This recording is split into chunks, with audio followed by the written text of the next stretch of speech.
네, 안녕하십니까. 기계진동학 5주차 첫 번째 시간 강의를 시작하도록 하겠습니다.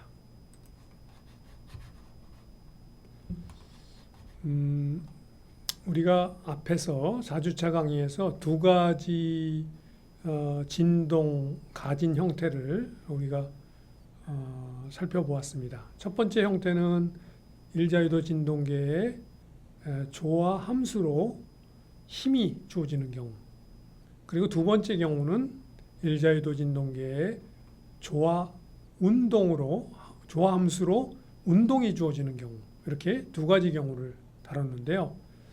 이번에는 마지막 세 번째 경우에 대한 것을 다뤄보도록 하겠습니다. 이렇게 세 가지 경우를 다루는 것은 대부분의 문제들이 이 세 가지 경우에 해당하기 때문에 이 세 가지 경우를 다루는 게 되겠는데요. 이 세 번째 경우는 뭐냐면은 이 진동계 자체에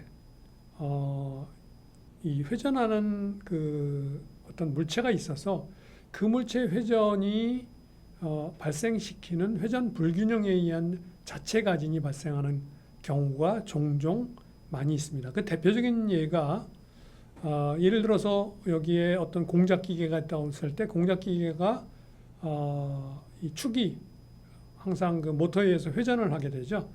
회전하게 되면 그 축의 중심점에 대해서 밸런싱이 잘 돼 있으면은 아무런 문제가 발생하지 않겠지만 아무리 잘 가공을 한다 하더라도 항상 축의 그 중심으로부터 그 질량 중심점이 약간 벗어나 있을 수밖에 없기 때문에 언밸런스 양이라는 것은, 즉 불균형량이라는 것은 항상 존재할 수밖에 없기 때문에 이게 축이 회전하게 되면은 모든 기계는 대부분 회전 운동을 하죠. 회전하게 되면은 그 회전 때문에 원심력이 발생하게 돼서 그 기계가 그 원심력에 의해서 진동이 발생하게 되는 그런 일을 초래하게 되는데, 바로 그러한 그 가진에 의한 진동이 우리가 오늘 세 번째 살펴보려고 하는 내용이 되겠습니다.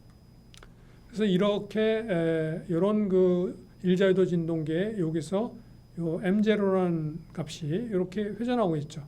회전하고 있으면 그 회전이 발생시키는 요 힘이 m0 2 오메가 r 자승, 오메가 r이라는 것은 요게 회전하는 그 주파수를 얘기하게 되겠습니다. 그렇게 되면은 요 m0 2 오메가 r 자승의 요 y 방향 성분이 결국 위아래로 가진력을 발생시키는 힘이 되겠고요.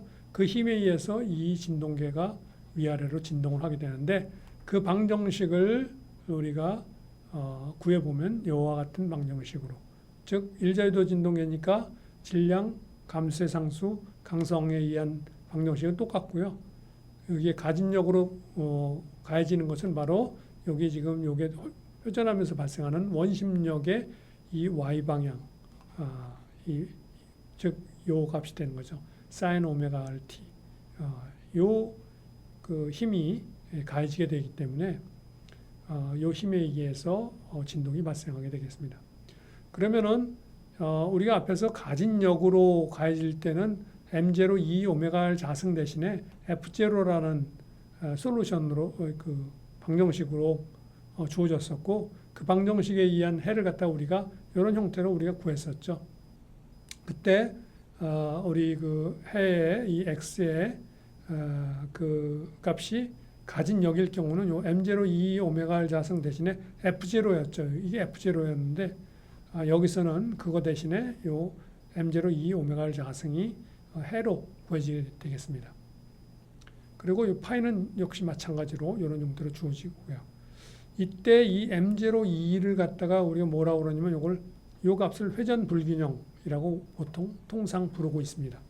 그래서 요거는 우리가 통상 부르는 용어니까 여러분들이 그렇게 다른 사람이 부르니까 그렇게 알고 있으면 되겠습니다.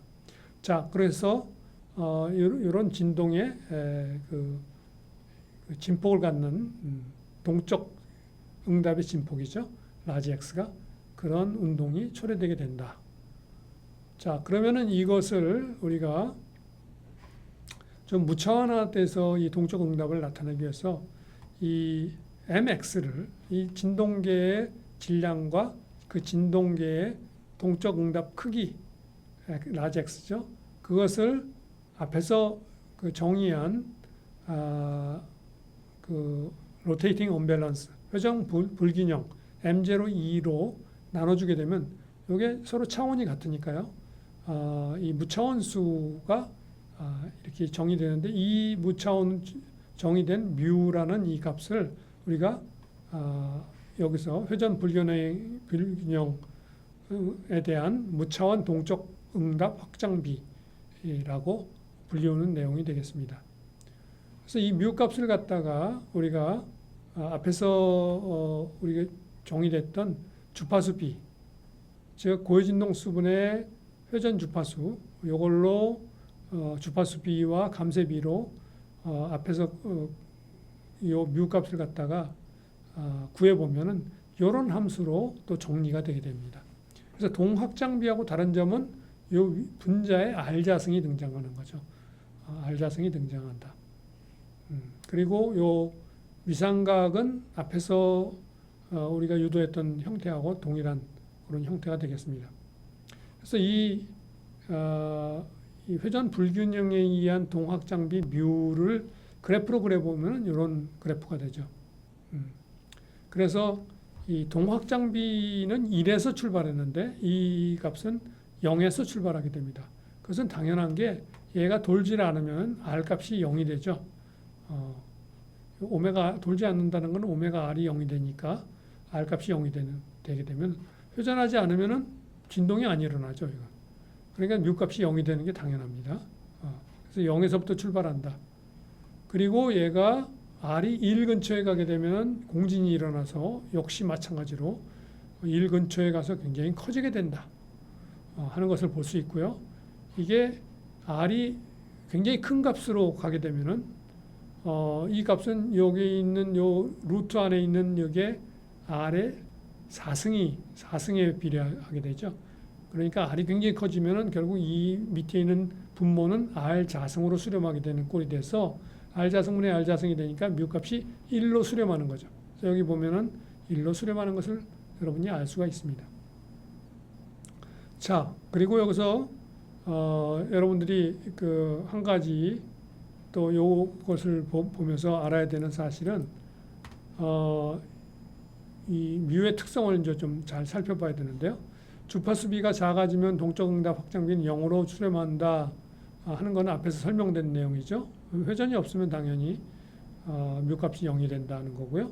그리고 두 번째 동적 확장비의 최대값은 뮤 값은 어디서 구해지느냐면 앞에서 구했던 내용들에서는 뭐냐면 R이 루트 1-2제타 자승에서 구해졌는데 이 경우는 그거의 역수의 위치에서 구해집니다.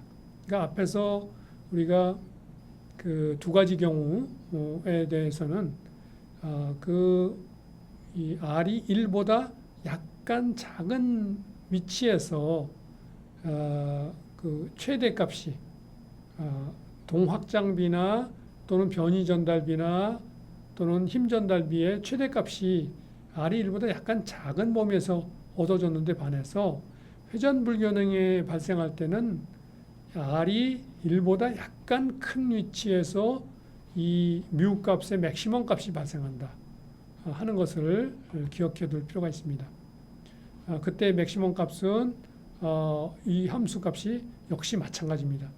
가파 맥스하고 동일한 동확장비의 맥시멈 값하고 동일한 위치에서 얻어진다. 제타가 아주 작은 값으로 가게 되면 결국은 이 맥시멈 값이 2제타분의 1에 수렴해 간다는 걸 알 수 있습니다. 그러니까 감쇄비가 아주 작아지면은 이 맥시멈 값은 굉장히 커지는 거죠. 그리고 주파수 R이 아주 커지게 되면 동적 응답 확장비 뮤는 1로 수렴한다. 여기 보는 것처럼 1로 수렴하죠. 즉 1로 수렴한다는 뮤가 1로 간다는 건 M02가 MX하고 같아진다는 얘기가 되기 때문에 우리가 이 라지 X만 측정할 수 있으면은 M은 원래 알고 있는 거니까 바로 M02 값을 갖다가 알 수 있다는 얘기가 되는 거죠. 그래서 이런 그 이론적 배경에 의해서 우리가 그 휠 밸런싱 머신이나 이런 것들에 사용되는 그 불균형 양을 갖다가 측정하는 그런 이론적인 배경이 되게 됩니다. 그래서 기구학 같은 데서 휠 밸런싱 머신 같은 거를 이론적인 내용들을 배우게 되는데요. 그때 이런 내용들이 사용되게 되겠습니다. 자, 그러면은 이렇게 회전 불균형에 의한 그 동적 응답 관련된 예제 문제를 하나 풀어보도록 하겠습니다. 회전 불균형을 갖는 일자유도 감선 진동계가 공진시 진폭이 1cm이고 감쇄비가 0.5였다. 전체 질량의 크기가 1000kg라면은 회전 불균형 값의 크기는 얼마인가? 또 이 시스템의 감쇄 상수를 2배 증가시키면 공진시 진폭은 어떻게 될까? 이런 문제가 되겠습니다. 그래서 앞에서 구한 그 공식, 우리가 뮤의 값이 이렇게 정의된다 그랬죠. 공진시에는 R이 1이니까 요거 0 돼버리고 여기 2제타분의 1이 되는 거죠. 공진시에 결국. 그래서 뮤 값이 2제타분의 1로 얻어지는데 그 값이 M02하고 MX하고 같아질 때죠. 요게 같아질 때. 그 값을 대입해서 정리해보면 M02가 10kg 메타로 얻어지게 됩니다. 자, 감쇄상수 값을 2배로 증가시키게 되면 감쇄비가 2배로 증가하게 되죠. 공식에 의해서. 따라서 제타 값은 0.5에서 1로 증가하게 됩니다. 그러면 이 제타도 1로, R만 1로 대입하는 게 아니라 제타도 1로 대입해서 이 값을 갖다가 구해보면 라지 X 값이 0.005 메타로 얻어지게 됩니다. 즉 반으로 감소하는 걸 알 수 있죠. 그 감쇄상수 값을 2배로 증가시켰기 때문에 공진시 진폭이 반으로 줄어든다. 당연한 겁니다. 공진시의 진폭을 줄일 때는 어떤 경우를 막론하고 항상 감쇄상수 값을 갖다가 증가시켜야 된다 하는 것은 반드시 기억해야 될 필요가 있는 거죠. 자, 다음 문제를 살펴보겠습니다. 회전 불균형을 갖는 공작기기의 질량이 120kg, 강성은 800kg/Nm/m고 감쇄상수는 500kg/s이다. 이 기계의 회전 속도가 3000rpm이고 불균형에 의한 힘이 374N이라면 첫 번째, 기계의 동적 반응 크기 X를 구하고 두 번째, 불균형 질량의 크기가 기계 전체 질량의 1%라면 불균형 반경값 2를 구해라. 자, 여기에 질량과 강성이 주어졌으니까 고해진동수 구할 수 있고요. 회전이 3000rpm이라고 했으니까 이거를 라디안 퍼 세크로 구해보면은 이게 1분당 3000 바퀴 도는 거니까 3000 곱하기 2파이 한 게 라디안이죠. 그거를 60으로 나눈 거죠. 나눠서 구해보면 314.2 라디안 퍼 세크가 얻어집니다. 고해진동수와 이 회전 주파수가 얻어졌으니까 주파수 B를 구할 수 있죠. 3.848로 구해지고요. 감쇄비는 2루트 KM분의 C 공식에 대입해서 이렇게 구해집니다. 그런데 불균형 힘의 크기가 M02 오메가 R 자승이죠. 불균형 힘의 크기가 구해지기 때문에 요게 374라고 그랬다고요.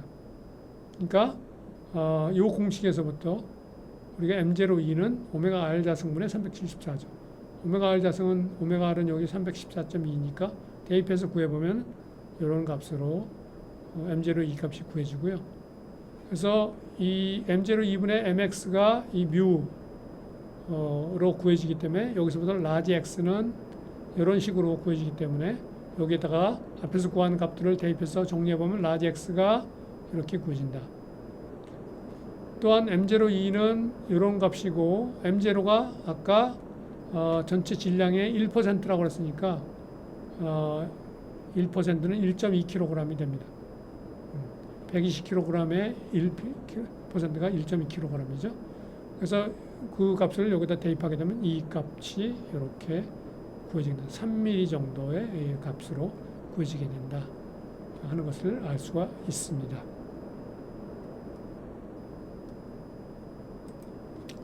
자, 다음은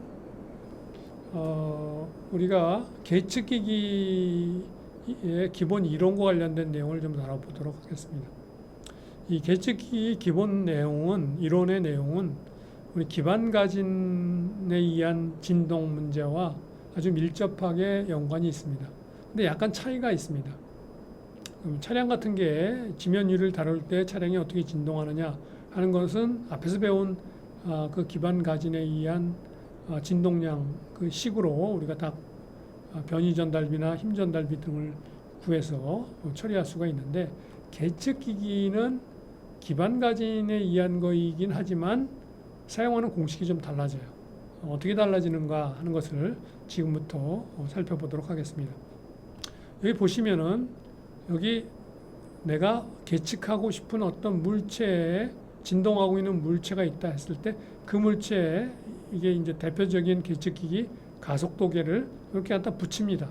그러면 이 물체가 떨게 되면은 이 계측기기 안에서 안에 피해조 재료가 들어가 있어서 이게 떨면서 그 피해조 재료가 자기가 가지고 있는 관성에 의해서 압축되기도 하고 그러는데, 그 압축되는 그 현상에 의해서 피해조 재료는 압축이 되면은 전압이 발생합니다. 그래서 그 발생되는 전압을 가지고 우리가 이 물체가, 이 계측기기가 붙어 있는 물체가 어느 정도의 주파수로 떨고 있는지를 알 수가 있는 거죠. 그래서 그런 원리에 의해서 계측기기가 어떤 물체에 떨고 있는 주파수를 측정할 수 있는 이론이 되겠는데요. 이걸 조금 더 살펴보면은 이 계측기기 안을 들여다보면 이와 같은 형태로 되어 있습니다. 그래서 이 계측기기 안에 이런 피해조 재료가 들어가 있습니다. 피해조 재료가 들어가 있는데 요게 요 위에 질량이 있고 피해조 재료가 밑에 있어서 이 질량이 이 밑에서 이게 떨게 되면은 얘 질량이 이렇게 위아래로 진동하게 있죠. 요 피해조 재료는 강성도 같고 감쇄도 가지고 있기 때문에 마치 이 질량과 피해조 재료는 마치 이 질량과 피해조 재료가 강성과 감쇄를 갖는 것 같은 이런 모양으로 모델링이 되죠. 그래서 이 밑에 있는 이 계측기에 붙어 있는 이 물체가 Y로 떨게 되면은 그 떠는 거에 의해서 이 질량이 진동이 발생하게 되겠죠. 그래서 앞에서 다뤘던 기반가진 문제하고 모델링이 똑같이 됩니다. 그래서 요 앞에서 다뤘던 그 모델링이 똑같이 되는데, 단지 계측기기에서 우리가 다루는 게 좀 달라진다는 건 뭐냐면은, 이때 압축돼서 피해조 재료가 압축돼서 발생하는 전압이 이 피해조 재료는 압축된다 그러면은 이 위에 있는 질량이 움직이는 거하고 밑에 있는 기반이 움직이는 거하고 요 상대 거리에 의해서 이 여기에 있는 재료가 압축이 되게 되죠. 즉 x-y에 비례해서 압축됩니다. 따라서 이 x-y를 z라고 치환을 해서 이 식을 다시 정리하게 되면 이런 식으로 얻어지게 되는데, 여기 y가 라지 y sin 오메가 bt라고 그랬죠. 그걸 대입해서 이 식을 z에 대한 식으로 바꿔주면 이런 식이 됩니다. 즉 이 식에서 얻어지는 z가 바로 x-y이기 때문에 이 z가 바로 전압을 발생시키는 거예요. 전압하고 비례하는 값이 되는 거죠. 그래서 우리가 전압을 측정함으로써 z를 알 수 있고, z를 알게 되면은 여기에 어떤 진동이 발생하는지 이 오메가 B와 관련된 내용을 알 수가 있게 되고, 여기 Y도 알 수 있게 되고 이렇게 된다 하는 내용이 되겠습니다. 그래서 계측기기 이론에서는 기반가진 진동을 하고 있지만 이 식을 사용하는 게 아니라 이렇게 변형된 식을 사용하게 된다 하는 내용을 기억해 둘 필요가 있습니다. 자, 이 식의 솔루션을 구해보면은 저 식도 마찬가지죠. 똑같은 식이기 때문에 이런 식으로 우리가 솔루션이 구해지게 되고요. 이때 이 진폭의 크기는 이런 값으로 주어지고 위상각은 이렇게 똑같은 형태로 주어집니다. 자, 이 식에서 R이 굉장히 커지게 되면은 이게 R이 굉장히 커지게 되면 여기 R 자승에 비례하게 된다 그러죠. 그래서 R 자승이 비례하니까 이 R 자승 밑에 분모에 있는 R 자승과 위에 있는 분자에 있는 R 자승이 서로 캔슬이 돼서 Z가 Y에 거의 비례하는 이런 모양이 됩니다. 즉, 이 Z는 전압이라고 그러죠. 전압이 Y, 변위에 비례하게 된다. 하는 경우가 되겠고요. R이 1보다 굉장히 커지면은, R이 1보다 굉장히 작아지면은, 요거는 밑에 있는 분은 R이 굉장히 작아지면 거의 1이 돼버리죠, 분모가. 그러니까 Y, R 자승에 비례하게 됩니다. Y, R 자승에 비례해요. 근데 R 자승이라는 것은 여기다가 고유진동 수분의 그 가진 주파수가, 물체가 떠오는 그 주파수가 R이기 때문에 결국 Y하고 오메가 B의 자승에 비례하죠. Y 오메가 B의 자승은 결국 Y 더블 닷, 그 부착된 물체가 떠올고 있는 가속도의 크기에 비례하게 되기 때문에 결국 이 전압이 가속도에 비례한다는 결과가 나옵니다. 자, 특별히 이런 시계 중에서 R이 1보다 굉장히 작을 때 이렇게 된다고 그러는데, 아주 작지 않더라도 R이 0.2 범위 내에서만 있게 되면은, 제타가 0.7이면은 여기서 얻어지는 요 카파 요식을 갖다 그래프로 그린 게 이 식이 되겠습니다. 그래서 제타의 변화에 따라서 이 카파 값들을 다 그린 건데, 여기 보면 여기에 등장하는 요 곡선이 있죠. 여기에 제타가 0.7일 때인데요. 0.7일 때는 거의 R이 0.2까지는 거의 카파 값이 1로 유지되는 걸 알 수 있어요. 1로. 그러니까 요 밑에 있는 요게 1로 유지되니까 Z가 Y, R 자승에 정확히 비례하는 결과를 갖다가 얻게 된다는 거죠. 그래서 우리가 그 가속도계 같은 것을 설계할 때 그 배경 이론이 되는 게 바로 제타 값. 그 가속도계를 설계를 할 때 감쇄비는 0.7로 설계를 하고 R은 0.2 범위 안에서만 설계를 하게 되면은 그 가속도계가 의해서 발생하는 전압이 바로 가속도계가 측정하는 물체의 가속도하고 정확히 가속도의 크기하고 정확하게 비례하게 된다 하는 결과를 얻게 되기 때문에 바로 그것을 이용해서 우리가 임의 물체의 가속도를 측정할 수 있게 된다 하는 그런 내용이 되는 것이 되겠습니다.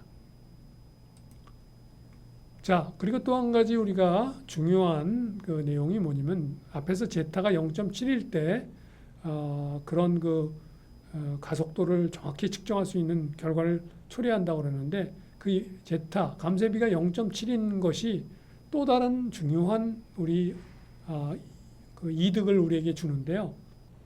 그건 뭐냐면은, 우리가 계측기가 진동을 측정할 때 그 지면이 떠오는 그 주파수가 하나의 주파수만으로 떤다면은 문제가 없는데, 지면이 떠는 주파수에 지면이 떠는 그 진동 주파수 내에 여러 개의 주파수 성분이 섞여 있을 수 있다는 거죠. 예를 들어서 여기 보시면은 라지 Y1이라는 이런 주파수 성분하고 라지 Y2로 주어지는 이런 주파수 성분 두 개가 있을 때 라지 Y1과 라지 Y2 이 두 개의 입력 신호에 의해서 입력 신호가 이렇게 주어지는 거죠.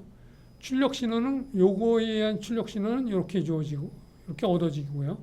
요거에 의한 출력 신호는 이렇게 얻어지죠. 이건 선형 시스템이기 때문에 각각 이렇게 얻어져서 두 개가 더해지면은 이게 입력일 때 출력은 이렇게 구해진다 하는 걸 알 수 있습니다. 그런데 이 두 개가 더해져서 요거를 정리해 보면은 이런 식으로 정리할 수 있는데, 요게 타우1과 타우2가 요걸 정리하면 여기 오메가 2분의 psi 2, 오메가 1분의 psi 1 이 각각 이렇게 정의가 되면 타우1과 타우2를 정의를 하게 되면은 타우1과 타우2가 같으면은 이 신호와 이 신호가 서로 딜레이 되는 시간이 같죠. 딜레이 되는 시간이 같기 때문에 요 모양 그대로 Z1과 Z2가 얻어집니다. 그러니까 이 형태가 이 형태하고 요 두 개, 라지 Y1과 라지 Y2를 더한 형태가 라지 Z1과 라지 Z2를 더한 형태를 측정함으로써 이 형태를 그대로 우리가 알아낼 수 있는데, 만일 타우1과 타우2가 달라진다면은 얘하고 얘가 이 시프트 되는 그 시간이 달라지게 되면 라지 Y1은 이렇게 시프트 되고 라지 Y2는 이렇게 시프트 되게 되면은 이 두 개를 더하게 되면 요런 모양이 안 나오는 거죠. 라지 Z1과 라지 Z2를 이거를 더하게 되면 이 모양이 안 나오죠. 이렇게 될 때만 이 모양이 나오는데, 즉 이렇게 되려면은 여기 오메가 1분의 psi 1, 그게 이제 타우 1이고요. 오메가 2분의 psi 2가 그게 타우 2인데 그게 같아야 된다는 거죠. 같아야 된다. 자, 이게 같게 되려면 앞에서 우리가 우리 이 위상각에 대한 함수를 갖다 배울 때 얘가 이 R의 주파수 비에 따라서 이 위상각이 제타가 0.7일 때 이게 거의 비례한다고 그랬어요. 즉, 이 지금 R의 이 psi 값이 비례한다. R은 뭐냐면 오메가 분의 오메가 B였죠. 오메가 B였어요. 그러니까 오메가 B의 psi가 비례하는 경우가 제타가 0.7일 때였어요. 제타가 0.7일 때. 이것이 성립하는 경우가 바로 제타가 0.7일 때 성립한다. 그래서 그럴 경우에 이런 신호를 통해서 우리가 이 신호를, 원래 신호를 정확히 측정할 수 있게 된다는 거죠. 그래서 우리가 계측기를 설계를 할 때 제타 감쇄비를 0.7로 설계를 해야 되는 이유가 바로 그런 이유 때문에 그렇게 설계를 하는 것이다 하는 것을 기억해 둘 필요가 있습니다. 자, 그 관련된 예제 문제를 한번 살펴보겠습니다. 628 라디안 퍼 세크로 작동하는 항공기 엔진의 가진으로 말미암아, 그러니까 가진 주파수가 이렇게 628 라디안 퍼 세크라는 거죠. 항공기 날개가 1g의 가속도 크기로 진동하는 것을 어떤 다른 방법으로 계측을 했어요. 그런데 우리가 그 가속도, 어떤 다른 가속도계로 이걸 또 측정을 해봤어요. 그랬더니 그 가속도계로 측정한 측정값은 10m/s 자승으로 측정이 됐다 이거죠. 1g라는 거는 9.81 m/s 자승인데 10m/s 자승으로 측정이 됐다면은 그것은 정확한 측정이 아니죠. 근데 만일 이 가속도계의 질량이 0.01kg이고 감쇄 고진동수가 628 라디안 퍼 세크라면 가속도계의 감쇄 상수와 강성을 구해라. 이 가속도계는 어떻게 되느냐 하는 거죠. 그래서 이 공식에 대입해 보면요, 이 공식이 바로 가속도 공식이었죠 앞에서. 그래서 여기에 있는 요 R 자승분 Y분의 Z는 요거 분의 요거는 요게 되는 거죠. 요 카파 값이 되는 거죠. 요 카파 값이 이렇게 되는데, 그 값이라는 것은 여기 요 R 자승이 오메가 분의 R이 오메가 분의 오메가 B니까 R 자승은 오메가 자승분의 오메가 B 자승인데, 그래서 이렇게 되는 거죠. 그래서 오메가 B 자승 Y는 Y 더블 다시 되는 거고요. 오메가 자승 Z는 이렇게 되는 건데, 여기서 오메가 더블 닷은 여기서 앞에서 측정한 1g 여기 되는 거고요. 정확한 값이 되겠고, 오메가 자승 Z는 이 가속도계의 고진동수에다가 Z 요걸 곱한 값이 돼서 여기 10으로 측정이 됐다고 그랬잖아요. 그래서 이런 결과가 되는 거죠. 그래서 이 공식을 갖다가 요거를 여기 양변을 제곱을 해서 정리해 보면 이런 식으로 정리가 돼요. 이런 식으로 정리가 돼요. 그래서 요 식이 하나 얻어지고, 그 다음에 오메가 D 감쇄 고진동수가 여기 주어졌죠. 628 라디안. 오메가 B도 628로 주어졌고, 그래서 감쇄 고진동수는 오메가 곱하기 1 마이너스 제타 자승이니까 이렇게 돼서 이렇게 공식이 얻어지는데, 즉 이게 1이니까 R이 루트 1 마이너스 제타 자승이라는 거예요. 그래서 이 두 식으로부터 R과 제타가 두 식으로부터 구해질 수가 있죠. 구해보면 제타는 0.5613이고 R은 8276으로 얻어지게 되기 때문에 강성은 여기 얻어진 오메가를 이용해서 이렇게 구할 수 있고, 강성은 또 이제 강성과 감세 질량을 알고 있으니까, 또 감세비도 알고 있으니까 이렇게 구해줄 수 있다 하는 내용이 되겠습니다. 자, 이어서 만일에 이 MCK로 모델링된 가속도의 감세 상수가 50kg/s일 때 0Hz에서 75Hz 범위에서 측정해서 오차가 3% 이하가 되게 하려면 강성값을 어떻게 설계해야 되느냐 하는 문제가 주어졌습니다. 자, 여기서 우리가 감세 상수값만 주어졌어요. 강성과 질량을 구하라는 거죠. 일반적으로 가속도계는 이 범위 내에서 설계를 하기 때문에 R을 0.2라고 우리가 일단 먼저 정합니다. 가속도계 측정 한계가 75Hz니까 가속도계 고진동수는 여기 0.2가 됐을 때 고진동수는 375가 되죠. 고진동수분의 요 75Hz가 0.2가 돼야 되니까, 그러면은 375Hz는 라디안 퍼 세크로 바꾸게 되면은 2356 라디안 퍼 세크예요. 자, 이제 가속도계의 오차는 이 카파이에서 결정된다고 그랬죠. 카파이에서. 그래서 이게 3% 이내가 되려면은 이 값이 0.97에서 1.03 사이에 있어야 되는 거예요. 그래야 언제나 3% 이내가 되는 거죠. 이걸 양변을 다 제곱을 해가지고 정리를 해보면은 이런 공식이 얻어집니다. 이런 공식이 얻어져요. R을 0.1을 대입해서 해보면, 그러면 제타 값은 이런 범위 내에 있어야 된다 하는 게 되겠고요. 우리 그 신호 왜곡 현상을 없애려면 제타 값이 0.7로 정해야 된다고 그랬죠. 0.7로 정할 수 있다는 얘기죠. 정하게 되면은 C 값은 요 공식으로부터 M 값이 이렇게 결정되고, 또 K 값도 요 공식으로부터 이렇게 결정될 수 있다 이거죠. C 값은 2루트 KM분의 C가 감세 B인데 그 공식을 변형된 공식이 이겁니다. 그래서 이렇게 이 공식을 또 이용해서 강성을 이렇게 결정하게 되면은, 이렇게 설계된 이 가속도계는 오차가 3% 이내로 얻어질 수 있다 하는 내용이 되겠습니다. 자, 우리가 감세에 대한 얘기를 했는데요. 우리가 이제까지 다뤄온 감세를 보면은, 우리가 이제까지 다뤄온 감세들은 전부 선형 점성 감세만 다뤘어요. 근데 실제로 우리가 물리계에서 보면은 실제로 더 우리가 많이 관찰할 수 있는 감세는 마찰 감세입니다. 자, 그렇다면 왜 기계진동학에서는 이런 마찰 감세는 다루지 않고 선형 점성 감세만 계속 다루는가 하는 의문이 들 수 있는데요.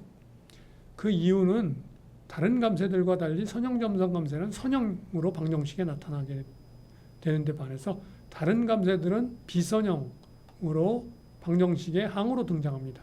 비선형 항이 미분 방정식에 나타나게 되면 그것을 우리가 해석적으로 풀이할 수가 없어요. 일단 먼저. 그리고 설사 그걸 풀이할 수 있다 하더라도 비선형식에 의해서 얻어진 솔루션들은 우리가 직관적으로 이해하기가 굉장히 어려운 현상들이 종종 등장합니다. 그래서 우리가 비선형 감세 현상들을 다루지 않고요. 그렇지만 비선형 감세 현상들이 있으니까 그것들을 이 선형 점성 감세인 이 선형 점성 감세로 전부 치환을 해서 다루게 됩니다. 그래서 실제 감세 중에는 이렇게 마찰 감세라든지 또는 뭐 유체 속에서 움직이는 물체에 의한 감세라든지 구조 감세라든지 이런 여러 가지 감세들이 존재할 수 있는데, 그런 감세들을 전부 선형 점성 감세로 치환해서 다루게 된다. 그럼 어떻게 치환을 하느냐 하는 문제가 남아 있는데요. 그때 우리가 사용하는 어떤 그 로직은 뭐냐면은 그 감세가 그게 어떤 감세가 됐든지 간에 우리가 주로 관심을 갖는 게 정상 상태 진동 시에 정상 상태로 진동하는 경우에 원 사이클당 소진되는 에너지가 소실되는 에너지가 같도록 하는 그런 그 로직을 이용해서 두 감세가 원 사이클당 소진되는 에너지가 같도록 만드는 그런 공식을 이용해서 치환을 하게 되겠습니다. 그 치환하는 내용들과 이 여러 가지 다른 그 감세들에 관련된 내용들은 이 5주차 강의의 두 번째 시간에 우리가 다루도록 하겠습니다. 오늘 첫 번째 시간 5주차 강의는 여기서 모두 마치도록 하겠습니다. 여러분 수고 많이 하셨습니다.